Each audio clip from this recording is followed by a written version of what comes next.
Hello friends, स्वागत है आपका अदर क्लासेस के यूट्यूब चैनल पर।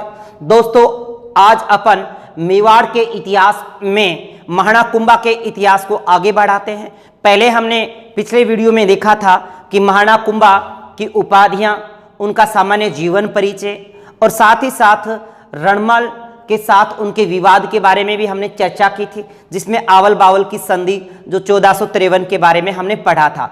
आज हम जो चर्चा करेंगे वो विजय अभियान के साथ साथ उनकी स्थापत्य कला से चर्चा करेंगे। दोस्तों, स्थापत्य कला से एग्जाम में प्रश्न पक्का आता है, तो वीडियो को शुरू से लास्ट तक जरूर देखिएगा। यहां से अपन जरूर चर्चा करेंगे कौन कौन से एग्जाम में किस किस प्रकार के क्वेश्चन पुटअप किए गए हैं। तो आज अपन इसी के साथ टॉपिक की चर्चा करते हैं स्थापत्य कला में। स्थापत्य कला की शुरुआत अपन एक सारंगपुर युद्ध विजय अभियान से ले लेते हैं। तो एक विजय अभियान इनका ले लेते हैं अपन, जो सारंगपुर युद्ध विजय है। कौन सा? सारंगपुर जी, सारंगपुर। सारंगपुर पड़ता है जी गुजरात में। कहां पड़ता है? गुजरात में। सारंगपुर का युद्ध, यस, सारंगपुर का युद्ध जो हुआ था वो 1437 ईस्वी को हुआ था। 1437 ईस्वी को हुआ। इस सारंगपुर युद्ध विजय उपलक्ष्य में इन्होंने विजय स्तंभ का निर्माण करवाया है। तो ये युद्ध किस किस के बीच हुआ, हमें ये जानना जरूरी हो जाता है कि किस किस के बीच हुआ है। तो एक तरफ तो इसमें महानाकुंभा है, महानाकुंभा, और दूसरी तरफ है मालवा के महमूद खिलजी। महमूद खिलजी प्रथम, क्योंकि एक आगे चलकर अपन सांगा की चर्चा करेंगे ना, तो वहां पर भी महमूद खिलजी और आएगा, वो सेकंड रहेगा। अब इसके बाद देखिएगा, महानाकुंभा ने मालवा के शासक महमूद खिलजी को हरा दिया इस युद्ध में, और हराने के बाद मालवा का जो शासक बनाया, मालवा का शासक, यस, ये बात याद रखना कि महानाकुंभा ने सारंगपुर युद्ध के अंदर मालवा के महमूद खिलजी को हरा लिया या हरा दिया। इसके बाद मालवा का जो शासक बनाया वो इस महमूद खिलजी से पहले जो हुसैन शाह थे, उनके एक पुत्र था जिसका नाम उमर खां था। क्या था? उमर खां। उमर खां को शासक बना दिया। उमर खां को शासक बना दिया और महमूद खिलजी को बंदी बना लिया। ऐसा कहते हैं कि महमूद खिलजी को 6 माह तक इन्होंने बंदी रखा और बाद में इनको छोड़ भी दिया था। इसके बाद इस मालवा विजय अभियान के दौरान, या ये कह दें मालवा विजय अभियान, या मालवा विजय अभियान कह दें या मालवा विजय उपलक्ष्य कह दें, मालवा विजय उपलक्ष्य, या नाम आ सकता है सारंगपुर युद्ध विजय उपलक्ष्य। सारंगपुर युद्ध विजय उपलक्ष्य में इन्होंने विजय स्तंभ का निर्माण करवाया। किसका निर्माण करवाया जी? मालवा विजय अभियान कह दें, मालवा विजय उपलक्ष्य कह दें, या फिर सारंगपुर युद्ध विजय उपलक्ष्य में इन्होंने एक स्थापत्य कला में जो योगदान दिया वो था विजय स्तंभ। विजय स्तंभ यानी विजय स्तंभ का निर्माण करवाया। किसका? विजय स्तंभ का। और विजय स्तंभ का निर्माण इन्होंने मालवा विजय उपलक्ष्य या सारंगपुर युद्ध विजय उपलक्ष्य में करवाया है। इसका जो उल्लेख मिलता है, दोस्तों ये बात बहुत इंपॉर्टेंट है, याद रखिएगा, इसका उल्लेख मिलता है रणकपुरे जैन मंदिर प्रशस्ति में। किसमें मिलता है? रणकपुरे जैन मंदिर प्रशस्ति। रणकपुर जैन मंदिर प्रशस्ति में इसका उल्लेख मिलता है कि महानाकुंभा ने सारंगपुर युद्ध विजय उपलक्ष्य के दौरान विजय स्तंभ निर्माण करवाया था। इसका उल्लेख रणकपुर जैन मंदिर प्रशस्ति में मिलता है। तो दोस्तों, अब हम इनके स्थापत्य कला में चर्चा करते हैं विजय स्तंभ की। तो अब अपना जो टॉपिक रहेगा इसके स्थापत्य कला में वो क्या रहेगा? विजय स्तंभ, यानी साथ साथ इनके विजय अभियान को और साथ साथ उनकी स्थापत्य कला को हम चर्चा करेंगे। तो अब हम चर्चा करते हैं विजय स्तंभ। विजय स्तंभ क्या? विजय स्तंभ। अब विजय स्तंभ की सबसे पहले आपको बात यह ध्यान रखनी है कि इसकी स्थिति कहां है। इसकी स्थिति चित्तौड़गढ़ है। कहां है? चित्तौड़गढ़। यस, इसकी स्थिति चित्तौड़गढ़ है। चित्तौड़गढ़ दुर्ग के अंदर इसका निर्माण करवाया है। तो यह निर्माण किसने और कब करवाया? यस, निर्माण किसने करवाया है? महाराणा कुंभा ने। महाराणा कुंभा, यस, महाराणा कुंभा ने इसका निर्माण 1440 से लेकर 1448 के बीच करवाया। 1440 से 1448, यानी इसके निर्माण में 8 साल लगे। इसके बाद दोस्तों सबसे इंपॉर्टेंट बात विजय स्तंभ से जो पूछी जाती है वो क्या है? वो ये है कि इसके स्थापत्यकार या इसके सूत्रधार कौन है? स्थापत्यकार या सूत्रधार। यस, ये बात आपको याद रखनी है कि इसके स्थापत्यकार और सूत्रधार एग्जाम में बार बार पूछे गए हैं। तो दोस्तों जैता थे। कौन थे? जैता। जैता नहीं है, जैता है। जैता, नाप्पा, पोम्मा, पुंजा, यानी ये जो तीन है नाप्पा, पोम्मा, पुंजा, ये जैता के ही क्या है? पुत्र हैं। ये इस जैता के 3 पुत्र हैं जो इसके सहयोगी रहे। दोस्तों ऑप्शन में चारों मिलेंगे, जैता, नाप्पा, पोम्मा, पुंजा। तब आपको उत्तर में क्या देना है? यस, तब आपको उत्तर में जैता ही लिखना है। ये भवन 9 मंजिला है, 120 फुट ऊंचा है और 35 फुट चौड़ा है। दोस्तों इसके अंदर ऊपर चढ़ने के लिए 157 सीढ़ियां हैं। 157 सीढ़ियां, यस, याद रखिए, इसमें 157 सीढ़ियां हैं। अब इस विजय स्तंभ के अन्य उपनामों की भी बात कर लेते हैं। देखो, विजय स्तंभ जो महाराणा कुंभा ने बनवाया था वो भगवान विष्णु को समर्पित था। तो किसको समर्पित है? भगवान विष्णु को समर्पित। तो सबसे पहले ये किसको समर्पित है? भगवान विष्णु को समर्पित। भगवान विष्णु को समर्पित होने के कारण इसका जो उपनाम पड़ा है वो पड़ा है विष्णु ध्वज। क्या? विष्णु ध्वज। विष्णु ध्वज अगर पूछ ले कि पेपर में आपसे पूछा गया हो कि विष्णु ध्वज कहां पर है? चित्तौड़गढ़ में है। विष्णु ध्वज निर्माण किसने करवाया? कुंभा ने करवाया।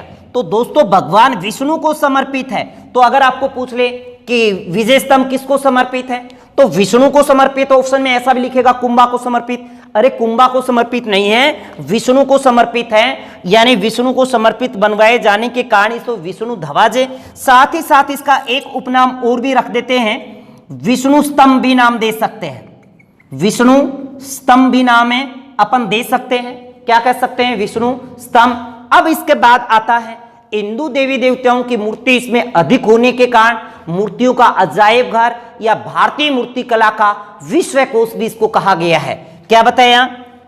हिंदू देवी देवताओं की मूर्तियां अधिक होने के कारण इसके अन्य जो उपनाम पड़े हैं वो एक तो पड़ा है मूर्तियों का अजायब घर। अन्य उपनाम में याद रखना मूर्तियों का अजायब घर, मूर्तियों का अजायब घर, और एक है भारतीय मूर्ति कला का विश्व कोश। विश्व कोश क्यों नाम पड़े हैं ये? क्योंकि इसमें हिंदू देवी देवताओं की मूर्तियां अधिक होने के कारण इसे भारतीय मूर्ति कला का विश्व कोश या मूर्ति कला का अजायब घर भी कहा गया है। दोस्तों कर्नल जेम्स टोड ने भी इसकी तुलना की है। विजय स्तंभ के बारे में कर्नल जेम्स टोड ने कहा कि कुतुब मीनार से श्रेष्ठ इमारत है। कर्नल जेम्स टोड भी इसमें पीछे नहीं रहे। तो कर्नल जेम्स टोड इस विजय स्तंभ के संदर्भ में कहते हैं कि कुतुब मीनार से श्रेष्ठ इमारत है। किससे? कुतुब मीनार से श्रेष्ठ इमारत, कुतुब मीनार से श्रेष्ठ इमारत विजय स्तंभ को किसने कहा है? कर्नल जेम्स टोड ने कहा है। परंतु बात अगर हम इतिहासकार फर्ग्यूसन की बात करें तो इतिहासकार फर्ग्यूसन ने भी विजय स्तंभ की तुलना रोम के टार्जन से की है। किससे? रोम के टार्जन से। किसने? तो इतिहासकार है फर्ग्यूसन। तो हम बात कर लेते हैं फर्ग्यूसन की। फर्ग्यूसन जो कहते हैं कि रोम के टार्जन से इसकी तुलना की है, रोम के टार्जन से तुलना यानी विजय स्तंभ के बारे में आपको ध्यान रखना है कि इसके निर्माण महाराणा कुंभा ने 1440 से 48 के बीच करवाया। इसके स्थापत्यकार जो हैं वो जैता नापा पोमा कुंजा हैं। तो मुख्यतः आपको क्या करना है? जैता करना है। 9 मंजिला है, 120 फीट ऊंचा है, 35 फीट चौड़ा है और इसमें 35 से 157 इसमें सीढ़ियां है। भगवान विष्णु को समर्पित होने के कारण इसको विष्णु ध्वज कहा गया। अत्यधिक हिंदू देवी देवताओं की मूर्तियां होने के कारण इसे भारतीय मूर्तिकला का विश्वकोश या मूर्तियों का अजायब घर भी कहा गया है। कर्नल जेम्स टोड ने इसके बारे में कहा कि कुतुब मीनार से श्रेष्ठ इमारत है। साथ ही साथ इतिहासकार फर्ग्यूसन कहते हैं कि रोम के टार्जन से कम नहीं है, यानी रोम के टार्जन से इसकी तुलना की है। इसके बाद दोस्तों इसी विजय स्तंभ से बहुत सी विशेष बातें और भी हैं। विजय स्तंभ जो हमारे राजस्थान पुलिस का प्रतीक चिन्ह भी है, यानी राजस्थान पुलिस का प्रतीक चिन्ह के रूप में किसको लगाया जाता है? विजय स्तंभ को। यानी विजय स्तंभ राजस्थान पुलिस का प्रतीक चिन्ह भी है। दोस्तों ये राजस्थान की पहली इमारत है जिसके ऊपर 15 अगस्त 1949 ईस्वी को भारतीय डाक विभाग ने 1 रुपए का डाक टिकट भी इस पर जारी किया था। कितने रुपए का? 1 रुपए का डाक टिकट। तो दोस्तों अब हम चर्चा करते हैं विजय स्तंभ से संदर्भ अन्य विशेष बातें कौन कौन सी हैं। अब देखिए विजय स्तंभ विशेष, विजय स्तंभ में विशेष क्या क्या विशेष बातें हैं भी अपन चर्चा कर लेते हैं। पहली बात हम जो चर्चा की थी कि यह राजस्थान पुलिस का प्रतीक चिन्ह है। यस, राजस्थान पुलिस का प्रतीक चिन्ह। राजस्थान पुलिस का प्रतीक चिन्ह क्या है? विजय स्तंभ है। दूसरी बात, इस पे 15 अगस्त 1949 ईस्वी को 1 रुपए का डाक टिकट जारी किया गया। किस इमारत पर? तो आपका जवाब होगा विजय स्तंभ पर। किस पर है? विजय स्तंभ पर। दोस्तों विजय स्तंभ पर और विशेष बातें हैं। विजय स्तंभ आपको पता है कि 9 मंजिला है, 120 फीट ऊंचा, 157 इसमें सीढ़ियां हैं। तो इसकी जो तीसरी मंजिल है, विजय स्तंभ की जो तीसरी मंजिल है, याद रखिएगा विजय स्तंभ की तीसरी मंजिल पर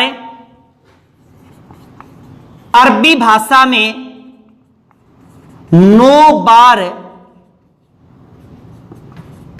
अल्लाह शब्द लिखा हुआ है या अल्लाह शब्द का उल्लेख है। कौन सी मंजिल पर? विजय स्तंभ की तीसरी मंजिल पर अरबी भाषा में 9 बार अल्लाह शब्द लिखा हुआ है। कितनी बार? 9 बार। किस भाषा में है? अरबी भाषा में।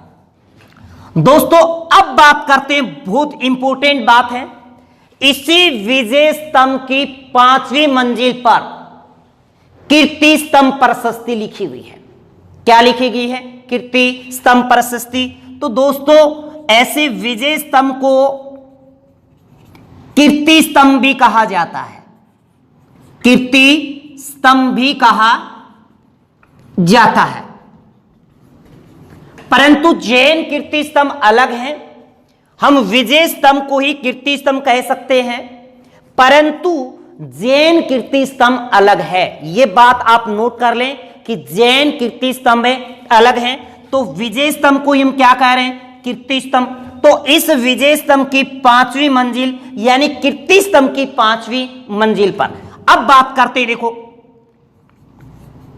विजय स्तंभ या कीर्ति स्तंभ की 5वीं मंजिल पर कीर्ति स्तंभ प्रशस्ति लिखी हुई है।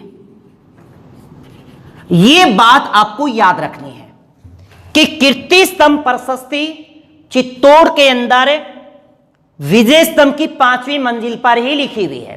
अब बात करते हैं किसके बारे में? कीर्ति स्तंभ में प्रशस्ति के बारे में। किसके बारे में? कीर्ति स्तंभ में प्रशस्ति। दोस्तों, कीर्ति स्तंभ प्रशस्ति के बारे में आपसे जो विशेष क्वेश्चन पूछ सकता है, कीर्ति स्तंभ प्रशस्ति से विशेष आपसे क्या पूछ सकता है?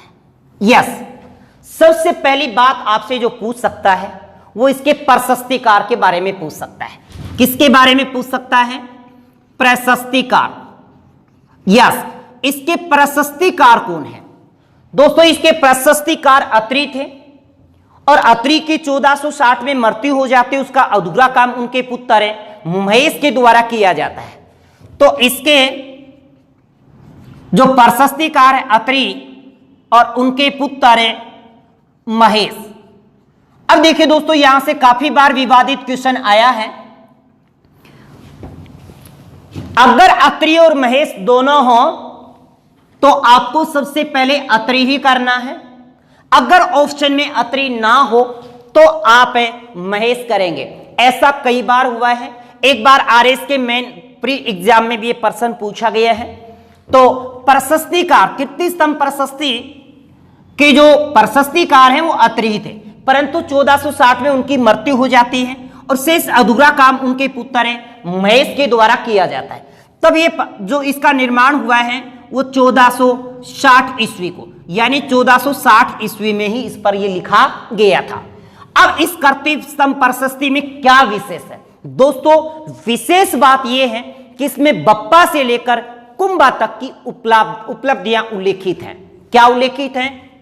विशेष, यानी इसमें विशेष क्या क्या है? एक बात तो विशेष ये रखना कि बप्पा से कुंभा तक की उपलब्धियां उल्लेखित हैं इसमें। यानी बप्पा रावल से महाराणा कुंभा तक की जो उपलब्धियां हैं वो किस प्रशस्ति में है? तो कीर्ति स्तंभ प्रशस्ति में है। दोस्तों, नेक्स्ट बात है, इस कीर्ति स्तंभ प्रशस्ति में ही महाराणा कुंभा की 3 उपाधियों का भी उल्लेख है।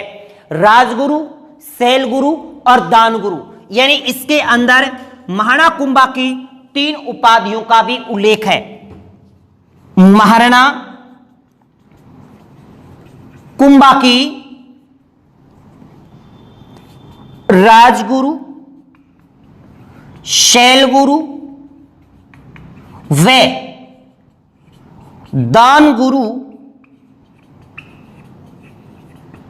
उपाधियों का उल्लेख। यस, ये बात याद रखना है कि महाराणा कुंभा की राजगुरु और शैलगुरु जो उपाधि है वो किसमें उल्लेखित है?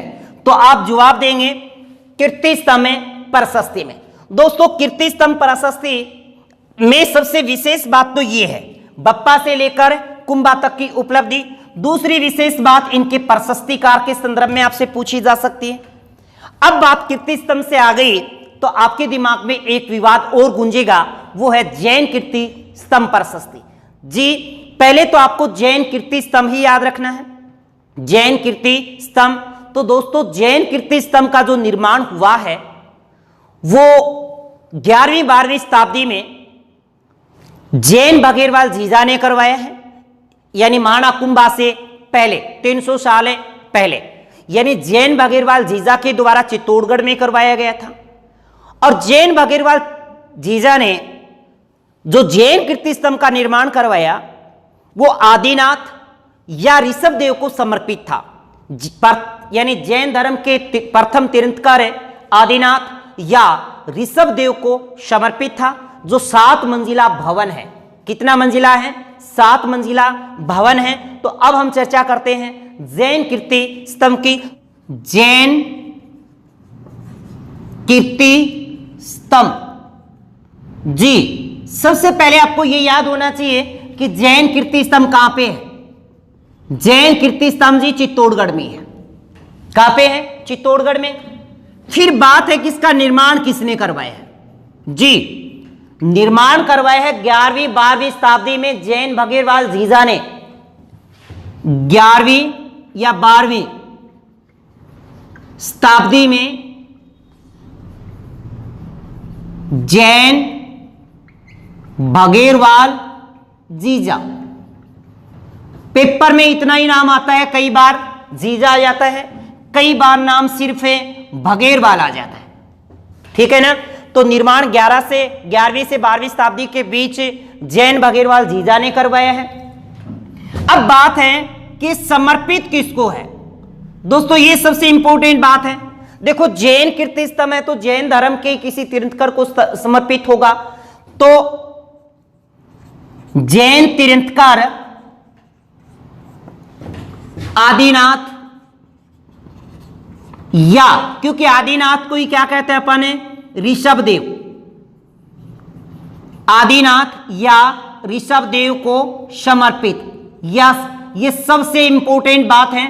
एक बार पटवार में भी आई हुई है कि जैन कीर्ति स्तंभ किसको समर्पित है। ऑप्शन में था कुंभा को समर्पित, आदिनाथ को समर्पित, 2 ऑप्शन और थे। तो कुछ एक ने तो चित्तौड़गढ़ पढ़ा और कुंभा कर दिया। जी नहीं, ऐसा नहीं है। जैन तीर्थंकर आदिनाथ या ऋषभ देव को ये समर्पित है।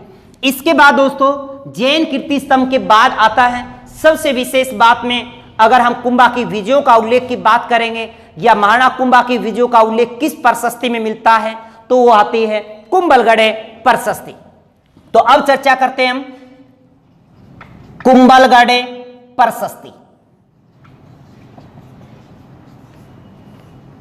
जी। अब कुंभलगढ़ प्रशस्ति के बारे में सुने।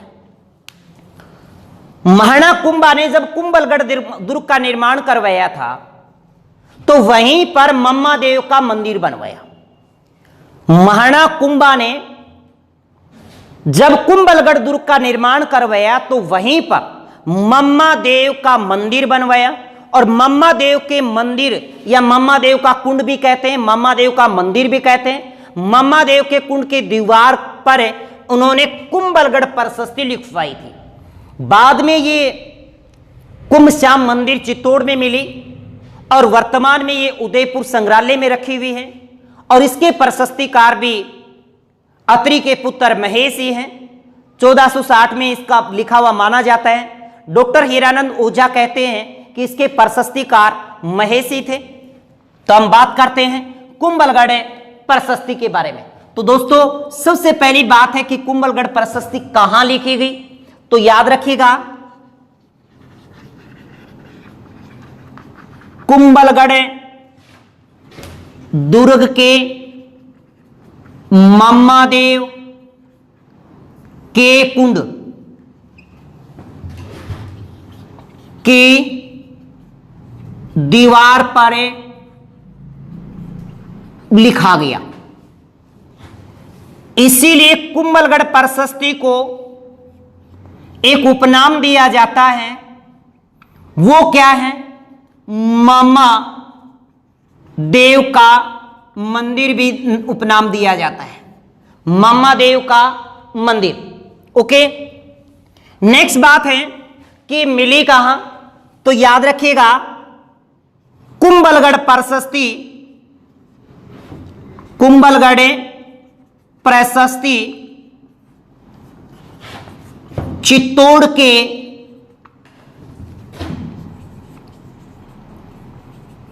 कुंभ श्याम मंदिर में मिली। ओके, नेक्स्ट बात है इसी कुंभलगढ़ प्रशस्ति से कि कुंभलगढ़ प्रशस्ति वर्तमान में कहां है?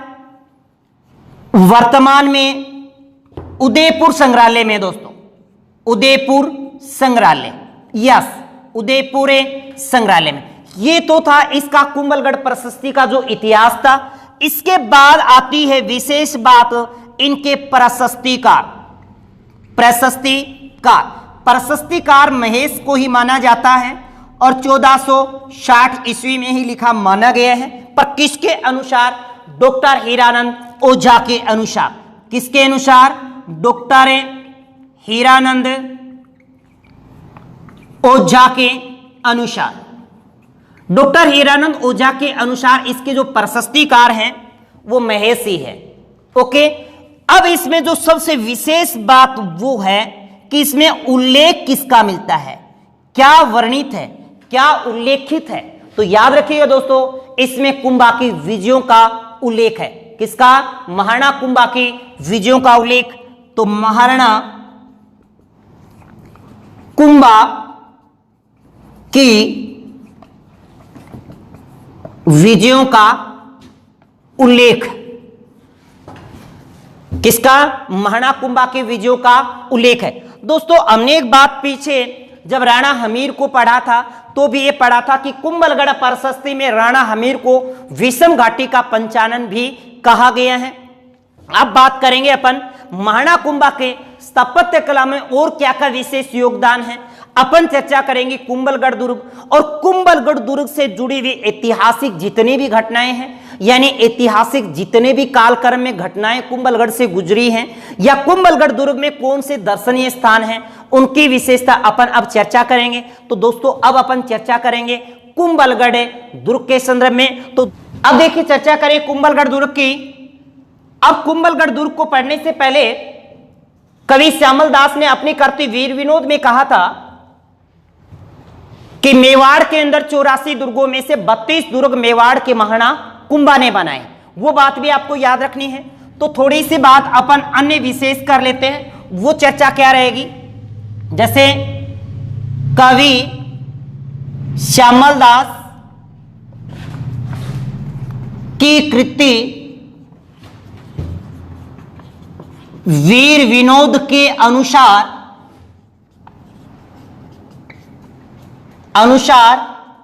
मेवाड़ के 84 दुर्गों में से 32 दुर्ग महाराणा कुंभा ने बनाए या बनवाए। किसने बनवाए? मेवाड़ के महाराणा कुंभा ने। दोस्तों, ये बात पूछी गई है कि मेवाड़ के महाराणा कुंभा ने मेवाड़ के 84 दुर्गों में से कितने दुर्ग बनवाए हैं? तो 32 दुर्ग मेवाड़ के महाराणा कुंभा ने बनाए हैं। इसीलिए आप अच्छे से जानते हो कि मेवाड़ के महाराणा कुंभा को स्थापत्य कला का जनक भी माना जाता है। यानी अगर आपको पूछ ले कि स्थापत्य कला का जनक, स्थापत्य कला का जनक, तो आपका जवाब होगा महाराणा कुंभा। क्या रहेगा? महाराणा कुंभा। अगर पर्सन इस प्रकार से पूछ लिया कि राजस्थान की स्थापत्य कला का स्वर्णिम काल किसके काल को माना जाता है? स्वर्णिम काल किसका है या स्वर्ण काल किसको माना जाता है? याद रखिएगा, महाराणा कुंभा का जो काल है, महाराणा कुंभा के काल को ही राजस्थान की स्थापत्य कला का स्वर्ण काल है माना जाता है। अब देखिएगा, हम बात कर लेते हैं कुंभलगढ़ दुर्ग की। सबसे पहले इस कुंभलगढ़ दुर्ग की स्थिति कहां है, कहां पर स्थित है, यह बात आपको ध्यान रखनी है। बहुत बार कुंभलगढ़ दुर्ग के बारे में पूछा गया है कि कहां पर है। तो दोस्तों, सबसे पहले इसकी स्थिति ध्यान रखिएगा, इसकी स्थिति राजसमंद में है। कहां? राजसमंद में है और जरगा पहाड़ी पर है, जरगा पहाड़ी पर एक बात आपको याद रखनी है कि जो जरगा पर्वत चोटी है, नोट लगा के लिख रहा हूं, जरगा पहाड़ी पर बना है कुंभलगढ़ दुर्ग, राजसमंद जिले में है। पर अगर आपको पूछ ले जरगा पर्वत चोटी, तो जरगा पर्वत चोटी कहां है? तो दोस्तों, जरगा पर्वत चोटी उदयपुर में है। कहां है? उदयपुर, जिसकी ऊंचाई 1431 मीटर है। कितनी है? 1431 मीटर। अब कुंभलगढ़ जो दुर्ग है, महाराणा कुंभा ने अपनी रानी कुंभल मेरेन के नाम पर रखा था। राजस्थान का एकमात्र दुर्ग जो किसी रानी के नाम पर बना है वो कौन सा है? कुंभलगढ़ दुर्ग है। यानी ये बात कह सकते हैं कि राजस्थान का एकमात्र दुर्ग जो रानी के नाम पर बना है। पर आपके दिमाग में तारागढ़ आता है तारावती के, जी वो तारागढ़ जो है अजय मेरू दुर्ग वो पहले से बना हुआ था, उसका तो नाम बदल रखा था, तारागढ़ बनाया नहीं था, उसका उपनाम रखा गया था तारावती के नाम पर। यानी राजस्थान का एकमात्र दुर्ग जो रानी के नाम पर है वो कुंभलगढ़ दुर्ग ही है। और महाराणा कुंभा की जो यहां पे रानी थी उस रानी का नाम याद रखिएगा, कुंभल मेरेन था। क्या था? कुंभल मेरेन। अब इसीलिए इस दुर्ग का नाम क्या पड़ा? कुंभलगढ़ दुर्ग पड़ा। ओके, अब बात करते हैं इस दुर्ग का निर्माण कब से कब तक हुआ, किसने करवाया? तो कुंभा ने करवाया है जी। निर्माण की बात करें तो आप अच्छे से जानते हो महाराणा कुंभा ने ही इसका निर्माण करवाया है, महाराणा कुंभा। और कब से कब? इसमें 10 साल लगे थे जी, 1448 से 1458 तक, जबकि 40 से 48 तक तो बना था विजय स्तंभ, और ये 48 से अगले 10 साल में बना कुंभलगढ़ दुर्ग। ओके, याद रहेगी बात। अब नेक्स्ट क्या बात रहेगी? अब इस दुर्ग के शिल्पी कौन है, इस दुर्ग के उपनाम क्या क्या हैं, तो उपनाम के संदर्भ में थोड़ी चर्चा कर लेते हैं। इनके उपनाम क्या क्या हैं? एक तो इस दुर्ग का उपनाम है कुंभल मेरेन दुर्ग। क्या उपनाम है? कुंभल मेरेन दुर्ग। साथ ही साथ इस दुर्ग की जो आकृति है वो मछली जैसी है, तो इसलिए इसे मत्स्य दुर्ग या माहौर दुर्ग भी कहा जाता है, माहौर दुर्ग। साथ ही साथ इस दुर्ग का एक उपनाम और भी है, वो है मेवाड़ की शरणस्थली। मेवाड़ की शरणस्थली, मेवाड़ की शरणस्थली के नाम अगर पूछ ले कि निम्न में से कौन सी मेवाड़ की शरणस्थली है, तो वहां पे कुंभलगढ़ दुर्ग ही करना है, जिसकी स्थिति राजसमंद जरगा पहाड़ी पे बना। महाराणा कुंभा ने अपनी रानी कुंभल मेरेन के नाम पर बनवाया है। 1448 से 1458 तक बना, 10 साल लगे। अब बात आती है इस कुंभलगढ़ दुर्ग के शिल्पी कौन है जी। इसके जो शिल्पी थे, प्रमुख शिल्पी, आप अच्छे से जानते हो कि इनका जो प्रमुख शिल्पी था वो मंडन था, और मंडन गुजरात के खेता ब्राह्मण के पुत्र हुआ करते थे। कौन? खेता ब्राह्मण के पुत्र है। तो इसमें जो प्रमुख शिल्पी रहा है, प्रमुख शिल्पी कौन है जी? मंडन। कौन? मंडन। इसी कुंभलगढ़ दुर्ग के अंदर महाराणा कुंभा का निवास स्थान है, जिसका नाम कटारगढ़ है, और कटारगढ़ को मेवाड़ की आंख कहा जाता है। क्या कहा जाता है? मेवाड़ की आंख कहा जाता है। तो अब चर्चा और करते हैं इसके बारे में, और क्या विशेष है कुंभलगढ़ दुर्ग से। बहुत विशेष बातें दोस्तों, एक एक बातें आप पढ़ते जाइए, एग्जाम में कोई ना कोई बात आपसे पेपर में जरूर पूछ लेगा। हो सकता है 36 किलोमीटर लंबी इसका जो परकोटा बना उसके बारे में लंबाई पूछ ले, हो सकता है अबुल फजल का कथन दे करके दुर्ग का नाम पूछ ले, हो सकता है महाराणा उदय सिंह का राज्याभिषेक पूछ ले, हो सकता है महाराणा प्रताप की राजधानी पूछ ले, यानी कुछ भी इसमें पूछ सकता है। बहुत से विशेष बातें हैं कुंभलगढ़ दुर्ग से, तो अपन चर्चा करते हैं अब आगे कुंभलगढ़ दुर्ग में और क्या विशेष है। इसी के अंदर क्या है? महाराणा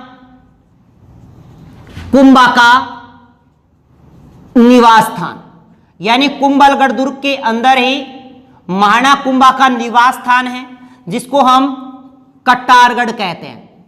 क्या कहते हैं? कटारगढ़। यानी कटारगढ़ कुंभलगढ़ में ही है। अब इस कटारगढ़ को मेवाड़ की आंख कहा जाता है। मेवाड़ की आंख, या मेवाड़ की आंख अगर आपसे पूछ ले कि किसको मेवाड़ की आंख कहा जाता है, तो कुंभलगढ़ दुर्ग को ही कहा जाता है। ओके, अब बात आती है इस दुर्ग के चारों ओर जो परकोटा है, जो दीवार है, 36 किलोमीटर लंबी दीवार बनी है, या इसके चारों ओर 36 किलोमीटर लंबा एक परकोटा है, जिसको भारत की महान दीवार कहा जाता है। भारत की महान दीवार, दोस्तों ये बात याद रखना, भारत की महान दीवार अगर पूछ रहा है तो वो कुंभलगढ़ दुर्ग की दीवार या परकोटा ही है। अब इस कुंभलगढ़ दुर्ग के संदर्भ में अबुल फजल ने कहा था कि यह दुर्ग इतना बुलंदी पर बना है कि नीचे से ऊपर देखने पर सिर की पगड़ी भी गिर जाती है। यह कथन बार बार पूछा गया है कि यह कथन किस दुर्ग के संदर्भ में है या यह कथन किसका है। तो अपन चर्चा करते हैं अबुल फजल के कथन पे। अबुल फजल ने जो कथन दिया है कि यह दुर्ग इतना बुलंदी पर बना है, यह दुर्ग इतना बुलंदी पर बना है कि नीचे से ऊपर देखने पर सिर की पगड़ी भी गिर जाती है। यह कथन किसका है? तो अबुल फजल का है। किस दुर्ग के संदर्भ में है? तो कुंभलगढ़ दुर्ग के संदर्भ में है। अब अबुल फजल के बाद कर्नल जेम्स टोड भी नहीं चुके। कर्नल जेम्स टोड ने कुंभलगढ़ की तुलना इंस्ट्रक्शन से की है। किसकी तुलना? यस, कुंभलगढ़ दुर्ग की तुलना इंस्ट्रक्शन से की। किसने? कर्नल जेम्स टोड ने। अब बात आती है दोस्तों, इस कुंभलगढ़ दुर्ग में और क्या विशेष है, ऐतिहासिक पहलू कौन कौन से छुपे हैं, ऐतिहासिक घटनाएं कौन कौन से इससे जुड़ी हैं, वही चर्चा करते हैं। अब देखिएगा कुंभलगढ़ दुर्ग विशेष क्या क्या है।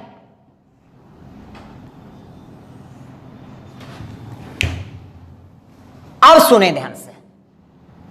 कुंभलगढ़ दुर्ग की अगर बात करें तो आप इतिहास में पढ़ चुके हैं कि बनवीर ने जो विक्रमादित्य की हत्या कर दी गई थी, या विक्रमादित्य ने जो उसकी हत्या कर दी थी, तो कुंभलगढ़ दुर्ग से, चित्तौड़गढ़ दुर्ग से पन्नाधाय ने महाराणा उदय सिंह को कुंभलगढ़ दुर्ग में किरतबारी नायक के जरिए भेजा था।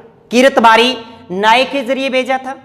तब वहीं पे किरतबारी नायक के द्वारा जब महाराणा उदय सिंह को कुंभलगढ़ दुर्ग में भेजा गया, उस समय उसके किलेदार आपको पता ही है, आसिंग थे।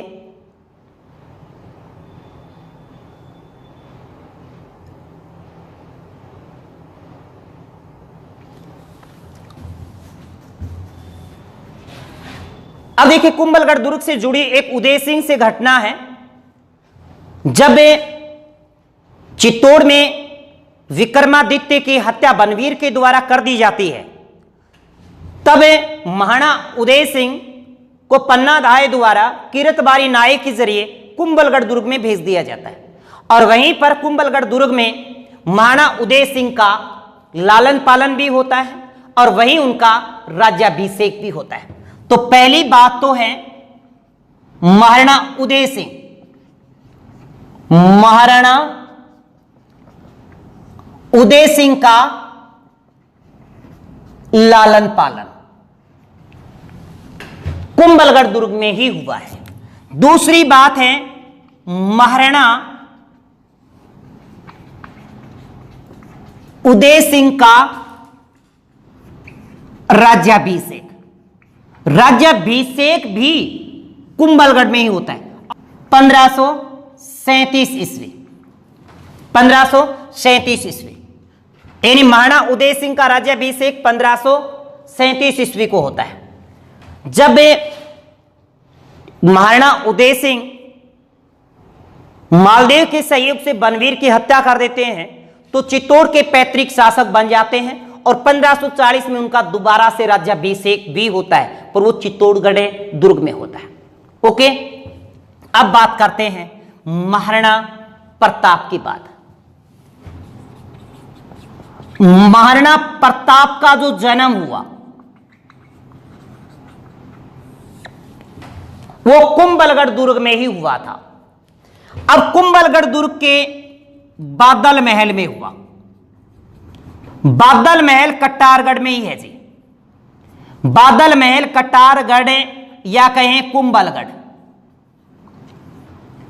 महाराणा प्रताप का जन्म बादल महल कटारगढ़ कुंभलगढ़। अब कब होता है? 9 मई 1540। जेठ को महीनो हो, चांदनी रात ही तीसरो दिन हो, तो कैस का आपा ज्येष्ठ शुक्ल तृतीया, ज्येष्ठ शुक्ल तृतीया, और उस दिन रविवार था। ये है महाराणा प्रताप की जन्म कुंडली कि बादल महल कटारगढ़ कुंभलगढ़ 9 मई 1540 को जन्मे हैं। उस समय ज्येष्ठ शुक्ल मतलब जेठ की चांदनी रात चानो दिन हो, तो चांदनी रात ही शुक्ल चानो पक्ष हो या शुक्ल पक्ष हो, रविवार ने मेरे को जन्म हो। ओके, अब महाराणा प्रताप का राज्याभिषेक समारोह जो होता है, राज्याभिषेक समारोह, महाराणा प्रताप का राज्याभिषेक तो होता है कुंभलगढ़ नहीं गोगुंदा की पहाड़ियों में। महाराणा प्रताप का राज्याभिषेक तो होता है गोगुंदा की पहाड़ियों में, पर राज्याभिषेक समारोह होता है कुंभलगढ़ दुर्ग में, कुंभलगढ़ दुर्ग में। ओके, कहां पे होता है? कुंभलगढ़ दुर्ग में होता है। अब बात अगर हम और करें, जब हल्दी घाटी का युद्ध होता है 1576 का, हल्दी घाटी का युद्ध, तब महाराणा प्रताप ने अपनी सेना की जो सैन्य शक्ति को संगठन किया था, या प्रताप ने जो युद्ध की तैयारी की थी, हल्दी घाटी के युद्ध की तैयारी, यानी महाराणा प्रताप ने हल्दी घाटी के युद्ध की तैयारी भी किससे की है? कुंभलगढ़ दुर्ग से। और बाद में वहां पे कुंभलगढ़ दुर्ग से ही अपनी सैन्य शक्ति को एकत्रित किया, संगठित किया। किसने? महाराणा प्रताप ने।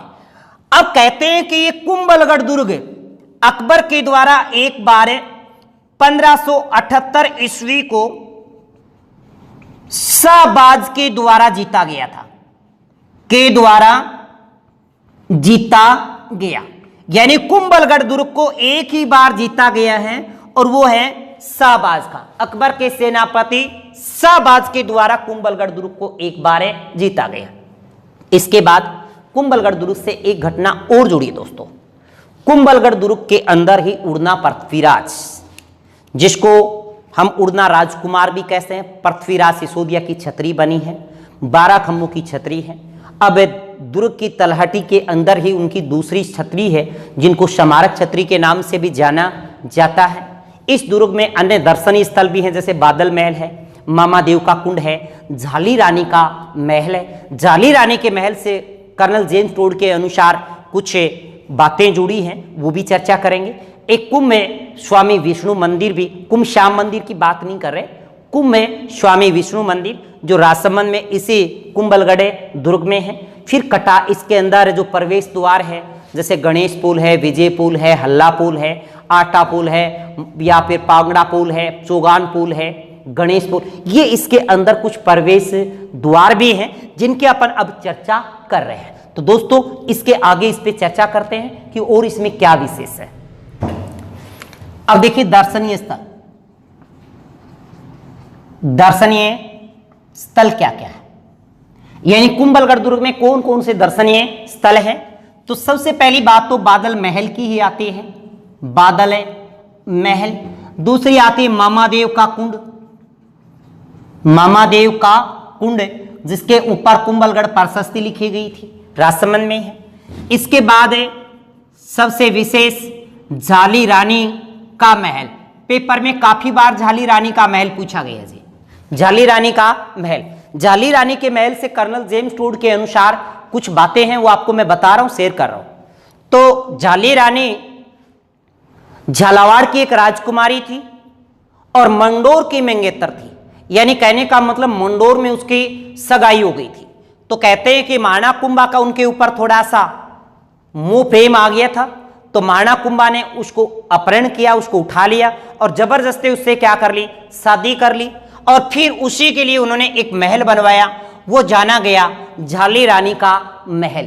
कौन सा? झाली रानी का महल। झाली रानी के महल के बाद और विशेष अगर बात करें तो एक है कुंभ स्वामी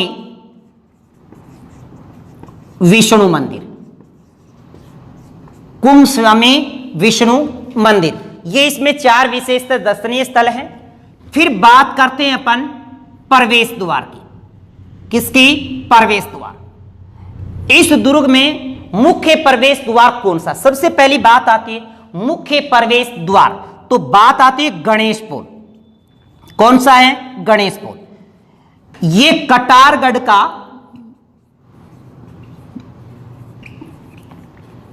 मुख्य प्रवेश द्वार है, मुख्य प्रवेश द्वार। अब इसके बाद देखिएगा जैसे विजय पोल, अन्य में हनुमान पोल,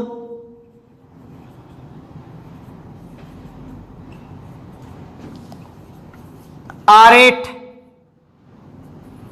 पोल, इसके बाद है हल्ला पोल, चौगान पोल, चौगान पोल, और एक इसमें है नींबू पोल, नींबू पोल।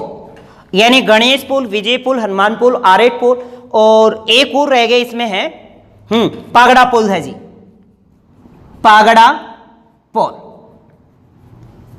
4 4 8 विजय पोल, हनुमान पोल और एक आरेट पोल इसमें लिखा कि नहीं जी, इसमें एक आरेट पोल भी आ गया, हनुमान पोल भी आ गया, विजय पोल, गणेश पोल, हल्ला पोल, चौगान पोल, नींबू पोल, पागड़ा पोल, और एक है भैरव पोल।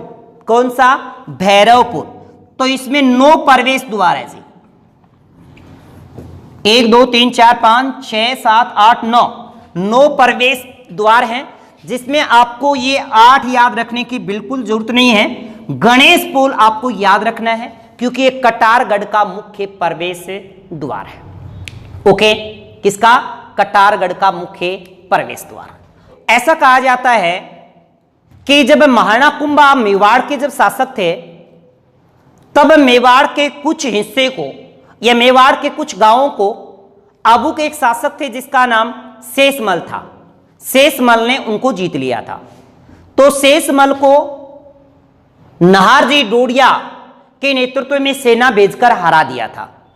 नाहरजी डोडिया के नेतृत्व में कुंभा ने सेना भेजकर उनको हराया और फिर उस मेवाड़ की सीमा को, प्राचीर सीमा को कोई लांघ ना सके, तो वहां पे दुर्ग बनवा दिए। एक अंचलगढ़ दुर्ग, दूसरा बसंतगढ़ दुर्ग, जिसको बसंती दुर्ग भी कहा जाता है। पेपर में पीछे 2nd ग्रेड में पूछा गया है। तो हम थोड़ी चर्चा कर लेते हैं आबू विजय अभियान से। आबू विजय अभियान, सबसे पहले आबू विजय अभियान का जो नेतृत्व किया है वो आपको याद रखना है, नाहरजी डोडिया ने किया। ओके, और आबू के जो शासक थे उनका नाम रखना याद, शेषमल थे। कौन थे? शेषमल। शेषमल को हराया था, शेषमल को हराया। और इसी के बाद उन्होंने एक दुर्ग का निर्माण करवाया, वो था अंचलगढ़ दुर्ग। दोस्तों, अंचलगढ़ दुर्ग का जो मुख्य जो निर्माण करवाया है वो महाराणा कुंभा ने नहीं करवाया।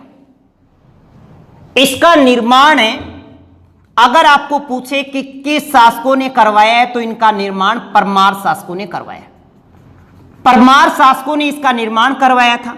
जबकि जो जीर्णोद्वार है, जीर्णोद्वार का मतलब इसका पुनर्निर्माण, पुनर्निर्माण महाराणा कुंभा ने करवाया 1452 ईस्वी को, 1452 ईस्वी। और अंचलगढ़ दुर्ग कहां पड़ता है? तो आपको याद रखना है सिरोही में पड़ता है। ओके, ये 3 बातें आपको याद रखनी है। अंचलगढ़ दुर्ग कहां है? सिरोही में है। किसने निर्माण करवाया था? परमार शासकों ने। पुनर्निर्माण किसने करवाया? महाराणा कुंभा ने। कब? 1452 ईस्वी में। अब इस अंचलगढ़ दुर्ग के अंदर कुछ दर्शनीय स्थल हैं। एक ओखा रानी का महल है, एक कपूर सागर तालाब है, एक सावन भादो झील है। यानी इसके अंदर जो दर्शनीय स्थल है, दर्शनीय स्थल किसके अंदर? यानी अंचलगढ़ दुर्ग के नजदीक जो दर्शनीय स्थल है वो एक तो ओखा रानी का महल, ओखा रानी का महल। ओके, दूसरा है कपूर सागर तालाब, कपूर सागर है तालाब। और तीसरा है सावन भादो झील, सावन भादो झील। ये सिरोही में ही है। ओखा रानी का महल पूछ ले तो भी सिरोही, कपूर सागर तालाब पूछ ले तो भी सिरोही, अंचलगढ़ दुर्ग पूछे तो सिरोही है ही। इसके बाद अगली बात करते हैं हम बसंतगढ़ या बसंती दुर्ग। बसंती दुर्ग आपको पता है कि सेकंड ग्रेड में आया है कि बसंती दुर्ग कहां है, तो सीधी सी बात है कि बसंतगढ़ दुर्ग को ही बसंती दुर्ग कहा जाता है। और ये जो सिरोही में है, कहां पर है? सिरोही में। साथ ही साथ यहां इस बसंतगढ़ दुर्ग में विशेष बात यह है कि भगवान विष्णु के यहां पर 7 जलाशय हैं। क्या है?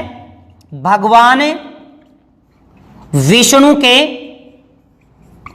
7 जलाशय सिरोही के अंदर, कुंभलगढ़ सॉरी बसंतगढ़ दुर्ग में। ओके, इसके बाद अन्य अगर हम बात करें तो अन्य बातों में एक तो आता बैराट दुर्ग, मचान दुर्ग और भूमड़ दुर्ग। ये भी विशेष रहेंगे।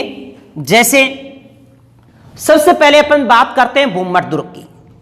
किसकी? भूमड़ दुर्ग। भूमड़ दुर्ग का निर्माण किसने करवाया है? पहली बात तो कुंभा ने, याद रहेगा। अब भूमड़ दुर्ग क्यों बना? उस समय बाड़मेर साइड में भीलों की शक्ति को नियंत्रित करने हेतु, भीलों की शक्ति को नियंत्रित करने हेतु इन्होंने भूमड़ दुर्ग बनाया। दोस्तों भूमड़ दुर्ग जब पेपर में आएगा ना तो आप विवाद में आ जाओगे। कोई तो भूमड़ कर देगा उदयपुर, कोई राजसमंद, कोई चित्तौड़, ऐसे कर सकता है, भीलवाड़ा भी कर सकता है। परंतु भूमड़ दुर्ग जो है वो बाड़मेर में है। कहां है? बाड़मेर में। और इन्होंने भीलों की शक्ति को नियंत्रित करने हेतु भूमड़ दुर्ग का निर्माण करवाया था। इसके बाद है बैराट दुर्ग। अब बैराट दुर्ग आते ही आपका दिमाग बोलेगा जी बैराट तो जयपुर में, बैराट सभ्यता है जी जयपुर में। जबकि बैराट दुर्ग जो है, बैराट है दुर्ग, याद रखिएगा बैराट दुर्ग जयपुर में नहीं है, बदनौर भीलवाड़ा में है। बदनौरे भीलवाड़ा, बदनौरे भीलवाड़ा। और यह दुर्ग इसलिए बनवाया गया था क्योंकि महमूद खिलजी है ना, इसी साइड से बार बार आक्रमण कर रहे थे, तो उन्होंने वहां पे क्या बना दिया? दुर्ग बना दिया बदनौरे भीलवाड़ा में। ओके, बदनौर भीलवाड़ा में जो दुर्ग बना वो बैराट दुर्ग है। दोनों के दोनों दुर्ग इंपोर्टेंट है भाई, भूमड़ दुर्ग और बैराट दुर्ग। तीसरा इसी प्रकार विशेष दुर्ग जो है वो मचान दुर्ग है। मचान दुर्ग, यस, मचान दुर्ग जो है वो राजसमंद में है, राजसमंद। दोस्तों अब ये दुर्ग खंडर के रूप में हो गए, इतना मतलब बिल्कुल स्थापत्य कला का नए के बराबर हो गए हैं क्योंकि इनके नाम बचे हैं या फिर इनके खंडर नुमा भाग बचे हैं। मचान दुर्ग भी कहां पे है? राजसमंद में। इसके बाद अगर हम स्थापत्य कला में एक बात करें तो हमने एक बात पढ़ी थी कि महाराणा कुंभा की एक पुत्री थी जिसका नाम रामाबाई और मूल नाम है वागेश्वरी हुआ करता था। वागेश्वरी का विवाह महाराणा कुंभा ने गुजरात के मंडली फोर्ट से किया था।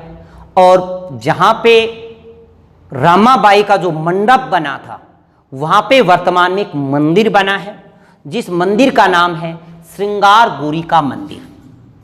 क्या नाम है? श्रृंगार गौरी का मंदिर। यस, ये श्रृंगार गौरी का जो मंदिर है, याद रखिएगा, ये महाराणा कुंभा की पुत्री रामाबाई उर्फ वागेश्वरी का ही मंडप है। ओके, किसका? वागेश्वरी का। इसके बाद देखो दोस्तों, एक बात और आती है, वह है कुशाल माता का मंदिर। ये कुशाल माता का मंदिर बदनौर में है, बदनौर भीलवाड़ा में।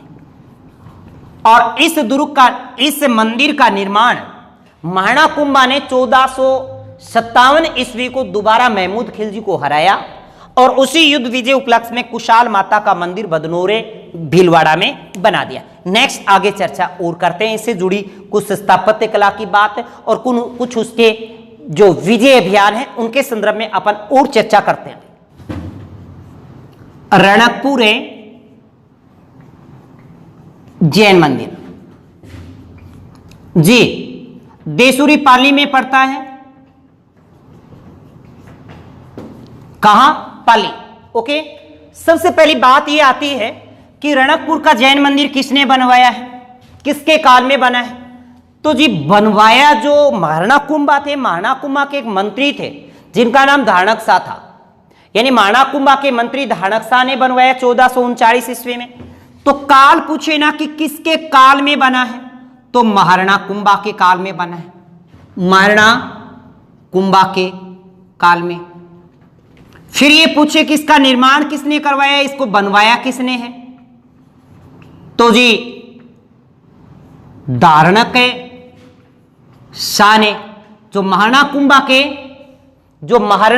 कुंभा के मंत्री हुआ करते थे। दूसरी बात, इसकी स्थिति कहां है?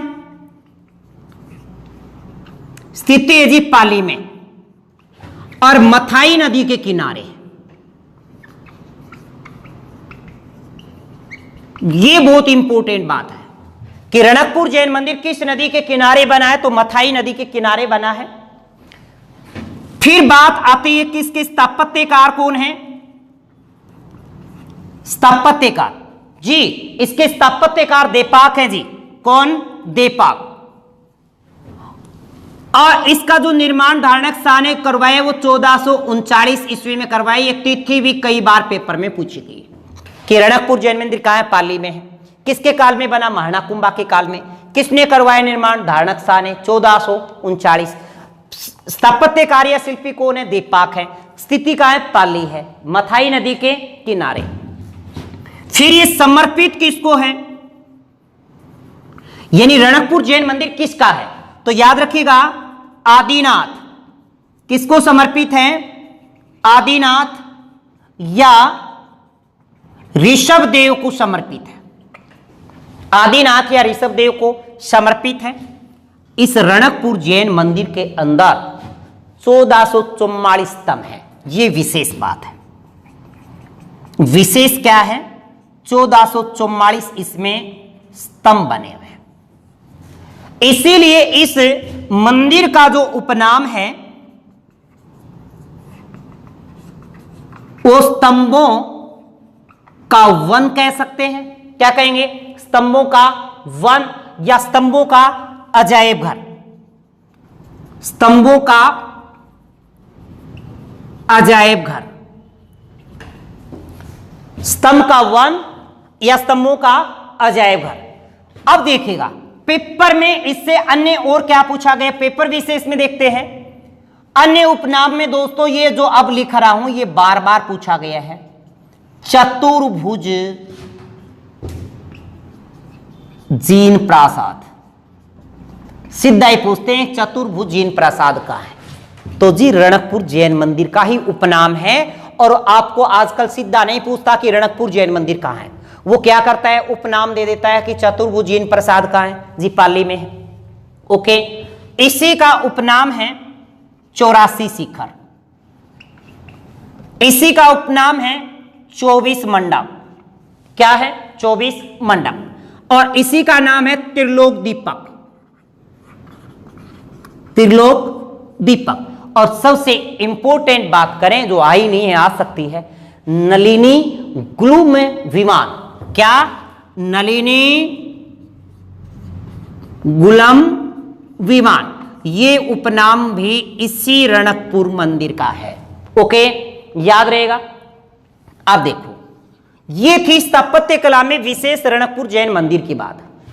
अब हम थोड़ा सा अन्य भी इनकी चर्चा करते हैं। देखो 1435 और 36 में महाराणा कुंभा ने बूंदी के बैरिसाल को हराया।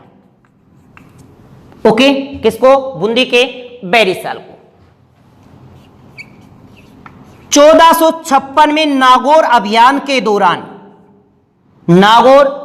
के दौरान शम्स खां को हराया। किसको? शम्स खां को। वैसे शम्स खां से बहुत लंबी चौड़ी ऐतिहासिक कहानी जुड़ी है। कभी पेपर में ये नहीं कहेगा कि शम्स खां के बारे में आप क्या जानते हो, सविस्तार लिखिए। नहीं जी, कोई नहीं पूछेगा।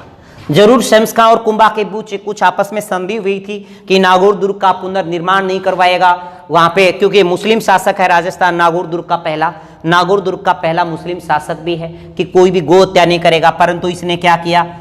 उन किसी भी नियमों का पालन नहीं किया और इसी को लेकर के फिर क्या हो गया? युद्ध हुआ 1456 में नागौर के शम्स खां, और शम्स खां को हरा दिया। अब क्या हुआ कि शम्स खां वहां से नागौर से भाग करके गुजरात चल गए, और गुजरात का शासक हुआ करता था कुतुबुद्दीन शाह। तो गुजरात के किसके पास चले गए? कुतुबुद्दीन शाह के पास चले गए। अब कुतुबुद्दीन शाह और शम्स खां ने दोनों ने मिलकर फिर से महाराणा कुंभा पर आक्रमण किया 56 में, परंतु उनको दोनों को मुंह पर खानी पड़ी, हार का मुंह देखना पड़ा। फिर क्या है कि ये कुतुबुद्दीन शाह और महमूद खिलजी जो फास था, ये दोनों मिले, यानी ये और ये दोनों मिलकर के इन्होंने एक संधि की जो चंपानेर की संधि कहलाती है। चंपानेर संधि ये गुजरात में पड़ता है। ये स्थान कहां पड़ता है? गुजरात में पड़ता है। यहां पे संधि की कि भाई हम दोनों अगर मेवाड़ को हरा देते हैं तो मेवाड़ को आधा कर लेंगे। दोनों के मेवाड़ ना आधो करने की बात पहले से ठान ली, और इसी को लेकर के इन्होंने 1457 को महाराणा कुंभा पर आक्रमण किया। 57 में महाराणा कुंभा पर आक्रमण किया और महाराणा कुंभा ने महमूद खिलजी और कुतुबुद्दीन शाह को फिर से हरा दिया। और फिर इसी विजय उपलक्ष्य में कुंभा ने कुशाल माता का निर्माण भी करवाया था। किसका? कुशाल माता का मंदिर। ये हम थोड़ी देर पहले पढ़ के गए। कुशाल माता का मंदिर का निर्माण करवाया। इसके बाद देखो जीवन के अंतिम क्षणों में इसका ठीक ठाक चला, पर 1468 ईस्वी की बात है। 1468 ईस्वी को महाराणा कुंभा अपने निवास स्थान कटारगढ़ पर आराम विश्राम कर रहे थे। तब क्या किया कि उनके पुत्र उदयकर्ण उर्फ उदा ने महाराणा कुंभा को धक्का दिया, जिनसे उनकी नीचे गिरने से उनकी मृत्यु हो जाती है। अब महाराणा कुंभा की हत्या उन्हीं के पुत्र उदा उर्फ उदयकर्ण के द्वारा कर दी जाती है। उदयकर्ण या फिर उद्दा के द्वारा कर दी जाती है। फिर उद्दा कुछ समय के लिए शासक बनते हैं। फिर महाराणा कुंभा का जो दूसरा छोटा पुत्र था रायमल शासक बनता है, और रायमल के बाद सांगा। तो अगले वीडियो में हम रायमल और सांगा की चर्चा करेंगे। तब तक दोस्तों all the best, thank you.